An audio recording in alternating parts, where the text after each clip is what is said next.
सूफी की कलम से ब्लॉग में आप सभी दर्शकों का एक बार फिर से स्वागत है। दोस्तों, आज का हमारे जो ब्लॉग है वो महात्मा गांधी इंग्लिश मीडियम स्कूलों में जो पेपर होता है उस पेपर के बारे में है।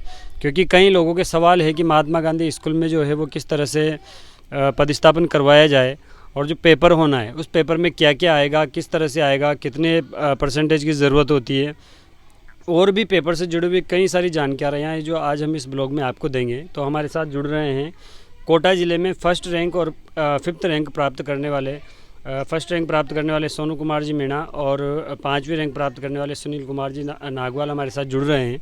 इन दोनों से हम जानेंगे, क्योंकि दोनों ही टॉप रैंकर हैं, तो ये आपको अच्छे से बता सकते हैं कि पेपर किस तरह से आएगा, उसमें क्या क्या पूछा जाएगा। तो आइए हम इस ब्लॉग को शुरू करते हैं। अगर आप इस चैनल पर नए हैं तो हमारे चैनल को सब्सक्राइब करना ना भूलिए। तो सर, सबसे पहले आपके पास आना चाहूँगा कि जो ये पेपर आता है Mahatma Gandhi English medium school का, ये कितना टफ है, मतलब ये किस तरह से और पेपर से किस तरह से अलग है या और जैसा ही, इसके बारे में बताइए। पहले तो सभी साथियों को नमस्कार। MGGS का जो पेपर हमने दिया था तो वो एक बेसिक लेवल का था। इसमें 10th तक की तो आपको ग्रामर कंप्लीट करना है और इसके अलावा आपको जो विभागीय योजना है उनकी अच्छी तरह से आपको एक एक फैक्ट आपको उसका याद कर लेना है कि कितने पैसे मिलते हैं, कितनी अवधि के लिए होती है, माता या पिता इनमें से किसका कम आय वाला होना चाहिए, मतलब सारी जितने भी उसके फैक्ट्स होते हैं विभागीय योजनाओं के, इन सब की आपको अच्छी तरह तैयारी करनी चाहिए। तो ये जो और एग्ज़ाम होते हैं सर, जो कॉम्पिटिटिव एग्ज़ाम होते हैं, उनसे किस तरह से अलग है, सेम है या उनसे थोड़ा बहुत ज़्यादा टफ है या आसान है, किस तरह से उस बारे में? नहीं, चूँकि ये पहली बार एग्ज़ाम हुआ था तो इसमें केवल बेसिक लेवल की चीज़ें थी और पेपर बड़ा सरल आया था। लेकिन अगर आप तैयारी करें तो ही इसमें आप अच्छा नंबर प्राप्त कर सकते हैं, क्योंकि पहले पेपर सरल होने के बावजूद भी कई बच्चों के 12-13 इससे ज़्यादा नंबर नहीं आ पाए थे। तो आपको थोड़ा 10th तक की ग्रामर अच्छी तरह कंप्लीट करनी होगी और इसमें जो कहावतें आती है इंग्लिश के अंदर उनका अच्छी तरह अध्ययन करना पड़ेगा ताकि आप इसमें अच्छा स्कोर कर पाएँ।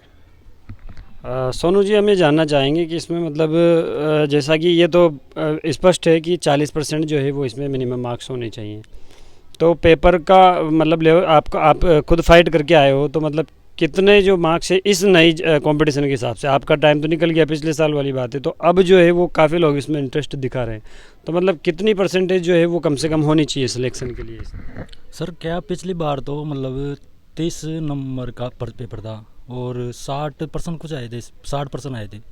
तो पिछली बार तो कट ऑफ लमसम कोटा जिले की मतलब 30 में से 17-18 नंबर के जिसके ऊपर थे उनका सिलेक्शन हुआ था।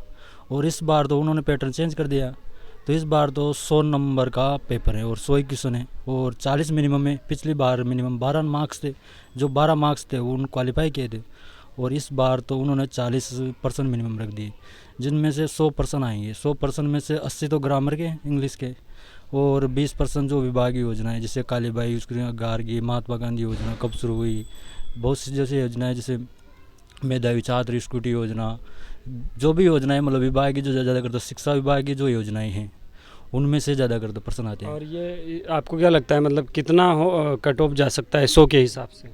इस बार तो शायद को यूँ मान लो आप 60% तो होने चाहिए, कम से भी कम तो। ये सोनू जी टॉपर हैं, इनका कहना है कि कम से कम 60 नंबर तो होने चाहिए, क्योंकि पहले 50 मार्क्स का पेपर था और 23 मार्क्स का 23 का पेपर था और इस बार 100 का है। तो 100 में से जो है वो कम से कम 60 तो लगभग हो, क्योंकि मिनिमम के लिए तो 40 चाहिए। लेकिन अगर आपको एक अच्छी जगह पे पोस्टिंग लेनी है तो आपकी कम से कम 60 नंबर तो हो। फिर उसके अलावा जो है ये डिपेंड करता है कि पेपर कितना टफ आता है या कितना इजी आता है। तो हम इस पेपर का अच्छे से पोस्टमार्टम करेंगे और सुनील जी से जानना चाहेंगे कि आपने 10th लेवल की ग्रामर तो बता दी, लेकिन आप जो है वो अच्छे से थोड़ा सा एक्सप्लेन करके बताएं हमारे दर्शकों को कि कौन कौन से टॉपिक हैं और उन टॉपिक में से मतलब किस स्तर तक के एक आध एग्जाम्पल हो तो इस तरह से आप बताइए। जी, टॉपिक में अगर बात करें तो सबसे पहले आर्टिकल्स आते हैं, ए एन दे का प्रयोग, प्रीपोजिशंस आती है। इसके अलावा हम जितनी भी एंटोनिम और सिनोनिम आते हैं तो मैट्रिक लेवल तक के एंटोनिम सिनोनिम से भी आगे पूछे गए थे पिछले पेपर में। तो हम कम से कम जो SSC के जो एग्ज़ाम होते हैं इंग्लिश के, तो उनका अपन अध्ययन करें, यूट्यूब वीडियो से अपन देख लें। यूट्यूब पर कई सारे ऐसे वीडियोज़ हैं जिनमें एंटोनिम और सिनोनिम के काफ़ी सारे वीडियोज़ हैं, तो उनको अपन को देखना चाहिए ताकि अपना ये अपना क्लियर हो सके। क्योंकि इसमें क्या होता है कि कुछ प्रश्न तो बिल्कुल सरल थे और कुछ बहुत ही अच्छे लेवल के थे। तो अगर अपन ज़्यादा अच्छी तैयारी करेंगे, अपन थोड़ी अच्छी तैयारी करेंगे तो अपनी रैंक अच्छी बन पाएगी उसमें। सर टॉपिक के बारे में थोड़ा और बताएं, जैसे आर्टिकल हो गए, टेंस वगैरह हो गए, और इनके अलावा। इसके अलावा तो अपन जैसे मैंने बताया एंटोनिम और सिनोनिम आए थे, और इसके अलावा जैसे अपन एक्टिव पैसिव है, डायरेक्ट इनडायरेक्ट है, और कॉम्प्रिहेंशन के क्वेश्चन है, तो ये अपन को करना चाहिए। और इसके अलावा जो कंपोजिशन वाला पार्ट भी आता है कि एप्लीकेशन, स्टोरी, ऐसे राइटिंग वगैरह? नहीं, इसका कोई पार्ट नहीं आया था पिछली बार। अच्छा, टोटल मतलब 10वीं बोर्ड तक जो पढ़ते हैं हम, 6 to 10th तक जो ग्रामर पढ़ते हैं, आर्टिकल्स हो गए, टेंस वगैरह हो गए, और एंटोनिम सिनोनिम्स वगैरह हो गए, तो इस तरह के कई सारे क्वेश्चंस आते हैं। और सर ने जैसा कि बताया कि कुछ का स्तर इतना अच्छा होता है कि उनको आसानी से हर कोई कर देते हैं, लेकिन वो सबके लिए आसान है। तो इस तरह के प्रश्नों की तो आप उम्मीद मत रखिए कि जो वो सीधे प्रश्न आएंगे तो उसमें तो सबको बराबर के मार्क्स मिल जाएंगे करीब करीब। तो जो फोकस जो होना चाहिए वो होना चाहिए उनका जो लेवल है हाई, जैसा सर ने बताया कि एसएससी लेवल, एसएससी का जो एग्ज़ाम होता है, उसका जो इंग्लिश का लेवल होता है वो काफ़ी अच्छा होता है। केवल 10% ईजी होता है, बाकी 90% जो है वो बहुत हार्ड होता है। तो मतलब इसकी डीपली तैयारी की आपको ज़रूरत है इंग्लिश में, क्योंकि 80 क्वेश्चन आएंगे तो 80 के 80 क्वेश्चन ईजी तो आएंगे नहीं। 10 क्वेश्चन ईजी आ सकते हैं, 20 आ सकते हैं, 30 आ सकते हैं, बाकी 50 क्वेश्चन तो फिर भी जो है वो टफ से टफ ही आएंगे। तो चीज़ें वही है, टॉपिक बदलेंगे नहीं। तो उन जो ग्रामर के जो टॉपिक्स आएंगे उनको थोड़ा सा डीपली पढ़ना है भाई, जितना ज़्यादा पढ़ेंगे उतना फ़ायदा होगा। तो अब सोनू से जैसे जानेंगे हम कि जो योजना है, उन योजनाओं के बारे में भी अच्छे से बताएं कि भाई केवल शिक्षा विभाग की योजना है या राजस्थान गवर्नमेंट की संपूर्ण योजना है, तो इस पर थोड़ा सा अच्छे से बताइए। सर जैसा कि पिछली बार तो पूरी योजना आई थी जो मतलब शिक्षा विभाग की है, जैसे एक तो महात्मा गांधी योजना कब शुरू हुई थी, जो 2019-20 में हुई थी, जो सन आया था। और एक आई थी वो योजना, ये गार की योजना हुई, जैसे महात्मा गांधी हो जाए, छात्रवृत्ति योजना है। पिछली बार छात्रवृत्ति आए थे जैसे अनाथ वाले के लिए, वो बच्चों को भाई 6 से 18 वर्ष को 18 वर्ष के बच्चों के लिए कितनी होती है वो, उससे आए थे। मतलब जो पिछली बार तो 10% आए थे, 50 ग्रामर के आए थे, 10% आए थे जो शिक्षा विभाग स्कूल से रिलेटेड आए थे, जैसे न्यू ये राजस्थान में जैसे और भी कई सारी योजनाएं वो भी आई? नहीं सर, पिछली बार तो केवल शिक्षा विभाग से जो संबंधित योजना थी वही आई थी पूरी, 10 के 10%। अच्छा, तो सुनील जी मतलब कौन सी योजनाओं को पढ़ा जाना चाहिए, जैसे अभी वर्तमान में आप क्या सलाह देंगे जो अभी तैयारी कर रहे हैं यहाँ पर आने के लिए, उनको आप कौन कौन सी योजनाओं के बारे में सलाह देना चाहेंगे? देखो, पेपर के अंदर केवल शिक्षा विभाग से जुड़ी हुई योजनाओं के बारे में पूछा जाएगा। तो शिक्षा विभाग से जुड़ी हुई जितनी भी छात्रवृत्ति से संबंधित है, बाल गोपाल, पोषाहार, मिड डे मील, इन सब का जो भी योजनाएं चल रही है अपने, जैसे बालिका प्रोत्साहन योजना है, तो इनके एक आध क्वेश्चन का सैंपल भी बताया ताकि दर्शकों को, क्योंकि इसके पेपर तो अवेलेबल है नहीं, पिछली बार पेपर दिए नहीं। हालांकि हमारे पास पीडीएफ है और हम कोशिश करेंगे कि वो पीडीएफ को आपको दिखा दें। तो मतलब किस तरह से विभागीय योजना के प्रश्न किस तरह से पूछे जाते हैं? बिल्कुल, जैसे पोषाहार योजना में हम दूध की मात्रा प्राइमरी में कितनी देते हैं, हायर प्राइमरी में कितना मिल्क देते हैं, अपन ग्राम में पूछ लिया जाता है। कई बार जो प्रोत्साहन राशि मिलती है तो उसके बारे में पूछ लिया जाता है कि भाई कितनी मिलती है। तो इस बारे में अच्छी तरह सारे फैक्ट जितने भी वो सब याद कर लीजिए आप, तो इससे काफ़ी सहायता मिलेगी आपको। सर ने बताया कि जैसे दूध कितना दिया जाता है, क्योंकि सब चीज़ों की मात्राएं फिक्स है, चाहे दूध हो चाहे पोषाहार हो, सबकी जो है वो मिनिमम क्वांटिटी जो है वो बताई गई है, तो वो याद होनी चाहिए।